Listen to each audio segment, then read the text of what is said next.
महाराष्ट्राचं एकमत म्हणजे न्यूज 18 लोकमत। मार्क रेटिंगमध्ये न्यूज 18 लोकमत नंबर 1। नवीन वर्षात न्यूज 18 लोकमतची भरारी। महाराष्ट्राचं एकमत न्यूज 18 लोकमत।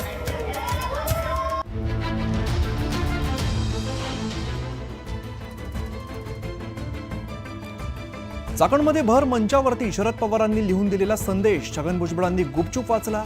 तर सभेच्या आधी दोघांचाही एकत्र बसून प्रवास। राजकीय वर्तुळात चर्चांना उधाण।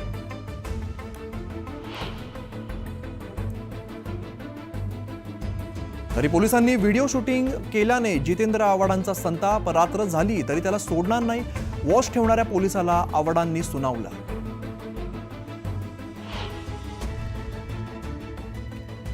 संतोष देशमुख हत्या प्रकरण इलेक्शन फंडसाठी झालं। जितेंद्र आव्हाडांचा खळबळजनक दावा, निवडणुकीसाठीच 2 कोटींची वसुली केल्याचा आरोप।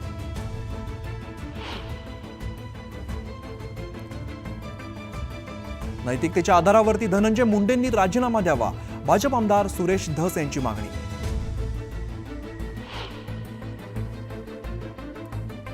संतोष देशमुख हत्या प्रकरणी एसआयटी कडून दोघांची चौकशी। फरार आरोपींना पळून जाण्यास मदत केल्याचा संशय। आनंदीतील कार्यक्रमात मुख्यमंत्री फडणवीसांचा जिरेटोप देऊन सन्मान। जिरेटोप डोक्यावरती न घालता फडणवीसांकडून नमस्कार।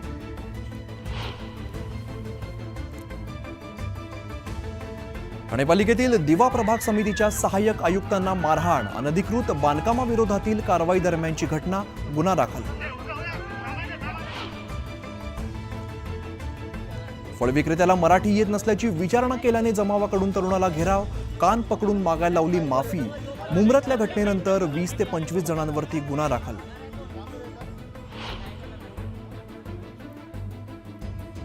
गिरणी कामगारांसाठी 1 लाख घरं बांधणार। उपमुख्यमंत्री एकनाथ शिंदेंची मोठी घोषणा। मुंबईतील रखडलेल्या पुनर्विकास प्रकल्पांना गती देण्याचे निर्देश। नव्या वर्षाच्या सुरुवातीलाच साई चरणी तब्बल 16 कोटींचं दान। सोनं नाणं, चेक, रोख रक्कम आणि ऑनलाईन दान अर्पण। साईंच्या चरणी 16 कोटींचं दान।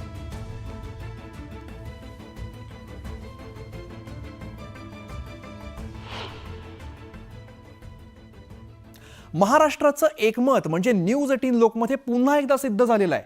न्यूज 18 लोकमतला महाराष्ट्राच्या जनतेने पसंती दिलेली आहे। मार्क रेटिंगमध्ये न्यूज 18 लोकमत हे नंबर 1 बनलंय।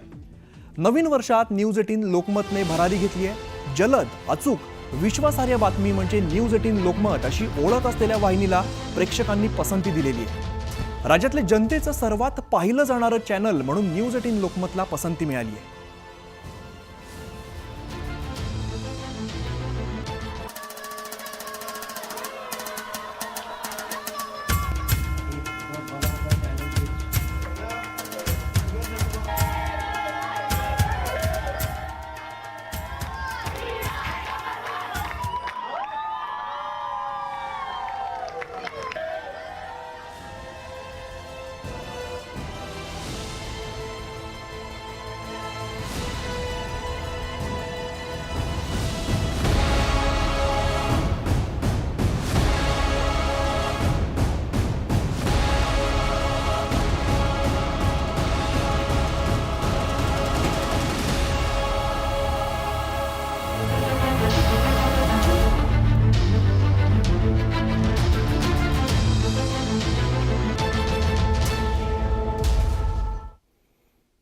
बुलेटिनची सुरुवात एका मोठ्या बातमीने करूया।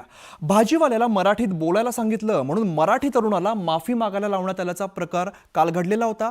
मुंब्रा पोलिसांनी 20 ते 25 जणांवरती गुन्हा दाखल केलेला आहे। काल मराठी तरुण विशाल गवळी मुंब्रामध्ये फळ खरेदी करायला गेला होता। त्यावेळेला विशाल गवळीने फळ विक्रेत्याला मराठीत बोलायला सांगितलंय। त्यावरून वाद झाला। मला मराठी येत नाही, मी हिंदी बोलणार असं फळ विक्रेत्याने सांगितलं होतं। मराठीचा आग्रह धरणाऱ्या तरुणाला बिगर मराठी जमावानं घेरलं। मुंब्रामध्ये मराठी हिंदी वाद का करतो, मुंब्रा शांत आहे, शांत राहू दे असं स्थानिक बोलू लागले। गर्दी वाढल्याने वाद चिघळला। आम्हाला मराठी येत नाही, काय करायचं ते कर असं गर्दीतले लोक बोलत होते। हिंदी येतं तर हिंदीत बोल, वाद कशाला घालतो असं बोलून मराठी तरुणाला पोलीस स्टेशनला नेलं। पोलिसांनी स्थानिकांच्या तक्रारीवरती मराठी तरुणावरच गुन्हा दाखल केलाय।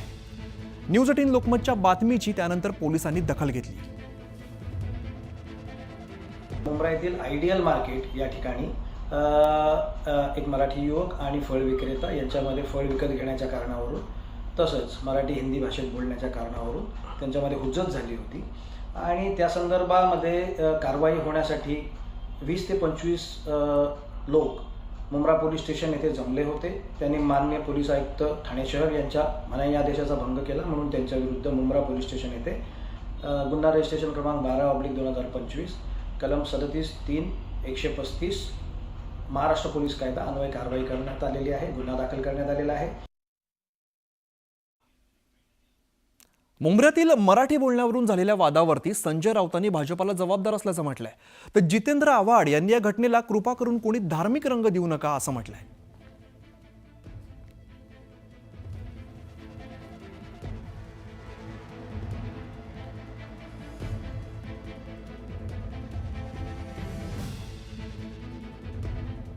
याला भारतीय जनता पक्ष जबाबदार आहे. याला भारतीय जनता पक्ष जबाबदार आहे. मुख्यमंत्र्यांनी कठोरपणे मराठी माणसाचा हा अपमान म्हणून नुसतं बोलून चालणार नाही, सहन करणार नाही म्हणून नुसतं बोलून चालणार नाही. हा वाद लहान पोरांच्या मध्ये झालेला वाद आहे. माझी हात जोडून विनंती आहे, कृपया त्याला जातीय, धार्मिक, भाषिक रंग देऊ नका. कृपा करून ते करा. हा पोरगा राहतो कुठे?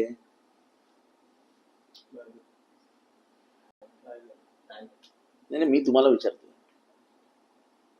आता मग हे म्हटलं की मग त्याला वेगळा रंग आहे ना. म्हणून माझा प्रयत्न मी पोलिसांनाही सांगितलं, दोघांनाही बोलून घ्या. काय जे काही चुकलं माखलं असेल दोघांनाही जे काय करायचं करा. पण माझी तुम्हाला विनंती आहे की असल्या छोट्या छोट्या लहान पोरांच्या वादाला असा मोठा महाराष्ट्र पेटून उठेल असा रंग देऊ नका.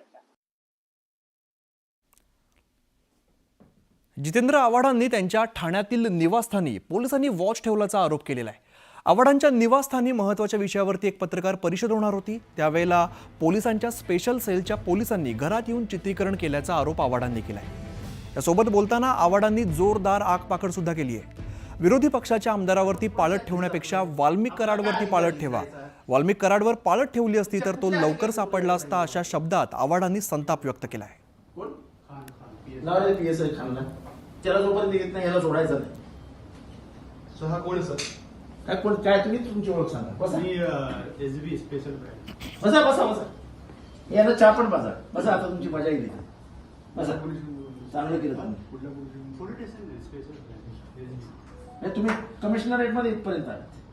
तुम्ही कुठे बसलेले होता? सर मला SB ब्रँड की तो माणूस डायरेक्ट माझ्या घरामध्ये पकडला जातो. म्हणजे विरोधी पक्षाला जगू द्यायचं की नाही, म्हणजे त्यांना असं कोंडून टाकायचं की काय? एवढा वॉच ठेवायचा होता वाल्मिक कराडवर ठेवायचा ना मर्डर झाल्यानंतर,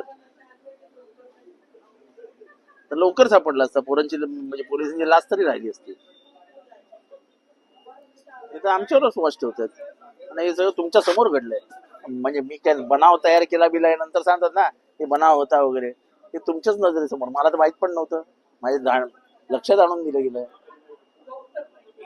त्यांना विचारलं तर मला म्हणाले की मला वरिष्ठांनी नेलं, जा तुम्ही. मी आलो. आता ह्याच्यात काय होणार? हे प्रकरण स्वतःची हे वाचवायला आम्ही काय सांगितलं, तो गेला होता, सस्पेंड केला.